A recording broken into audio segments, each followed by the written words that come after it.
Ismail Haniyeh की हत्या और उसके व्यापक परिणाम। नमस्कार दोस्तों, स्वागत है आपका रंगभूमि चैनल पर। आज हम आपके लिए लेकर आए हैं एक बहुत ही महत्वपूर्ण और चौंकाने वाली खबर। हमास के प्रमुख इस्माइल हानियेह की हत्या ईरान में कर दी गई है। यह घटना मध्य पूर्व और अंतर्राष्ट्रीय राजनीति को हिला देने वाली है। आइए इस खबर को विस्तार से समझते हैं। हमास प्रमुख इस्माइल हानियेह की हत्या ईरान के तेहरान में उनके निवास पर कर दी गई है। इस हत्या की पुष्टि ईरानी रिवॉल्यूशनरी गार्ड्स ने की है। हानियेह ने हाल ही में ईरान के नए राष्ट्रपति के उद्घाटन समारोह में हिस्सा लिया था, जहां उन्होंने इजराइल के खिलाफ नारेबाजी की थी। हानियेह का नाम हमास के सबसे बड़े नेता के रूप में जाना जाता था, जिन्होंने 7 अक्टूबर को इजराइल पर हुए आतंकवादी हमले का जश्न मनाया था। इस हमले में 1500 से अधिक लोग मारे गए थे। हानियेह ने इस हमले को हमास की एक बड़ी जीत बताया था और इसे खुलेआम सेलिब्रेट किया था। तेहरान में राष्ट्रपति के उद्घाटन समारोह की क्लिप, हानियेह के भाषण की क्लिप, जहां वह इजराइल के खिलाफ नारेबाजी कर रहे थे। ईरान में हानियेह के निवास की तस्वीर, जहां हवाई हमले से इमारत को नुकसान हुआ। इस साल अप्रैल में हानियेह के 3 बेटों की मौत इजरायली हवाई हमले में गाजा में हो गई थी। इस घटना ने हानियेह को और भी उग्र बना दिया था और उन्होंने अपने बेटों की मौत का बदला लेने की कसम खाई थी।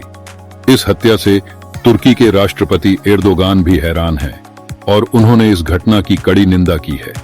उन्होंने इसे एक अमानवीय कृत्य बताया और अंतर्राष्ट्रीय समुदाय से इस पर ध्यान देने की अपील की है। इस घटना के बाद अमेरिका और ब्रिटेन ने भी अपनी प्रतिक्रिया दी है। दोनों देशों ने इजराइल का समर्थन करते हुए अपने युद्धपोतों को पूर्वी भूमध्य सागर में इजरायली तट की ओर बढ़ाना शुरू कर दिया है। ये कदम हमास और अन्य आतंकवादी संगठनों के खिलाफ कड़ा संदेश देने के लिए उठाया गया है। इजराइल में इस घटना का जश्न मनाया जा रहा है। सड़े रोड की सड़कों पर मिठाइयां बांटी गईं और लोग इस हत्या को एक बड़ी सफलता के रूप में देख रहे हैं। यह घटना इजराइल के लिए एक बड़ी जीत मानी जा रही है। इस्माइल हानियेह का जन्म 1962 में गाजा में हुआ था और उन्होंने हमास के भीतर तेजी से अपनी पहचान बनाई। 2006 में जब हमास ने गाजा की सत्ता संभाली, तब हानियेह को प्रधानमंत्री नियुक्त किया गया। वह अपनी कट्टरपंथी नीतियों और इजराइल विरोधी रुख के लिए जाने जाते थे। हानियेह ने कई बार गाजा और इजराइल के बीच युद्ध विराम की वार्ताओं में भाग लिया, लेकिन हर बार विवादास्पद मुद्दों के कारण असफल रहे। इस हत्या के बाद हमास की प्रतिक्रिया क्या होगी, यह अभी अनिश्चित है, लेकिन यह साफ है कि हमास इस हत्या का बदला लेने की कोशिश करेगा। इस घटना से मध्य पूर्व में संघर्ष और बढ़ सकता है और क्षेत्रीय राजनीति में बड़े बदलाव आ सकते हैं। अमेरिका और ब्रिटेन द्वारा युद्धपोत भेजने के बाद अंतर्राष्ट्रीय समुदाय की नजरें अब इजराइल और हमास के बीच के तनाव पर हैं। दोस्तों, ये घटनाएं मध्य पूर्व में संघर्ष को और बढ़ा सकती हैं। इस्माइल हानियेह की हत्या से क्षेत्रीय राजनीति में बड़े बदलाव आ सकते हैं। हम इसी तरह की महत्वपूर्ण खबरें आपके लिए लाते रहेंगे।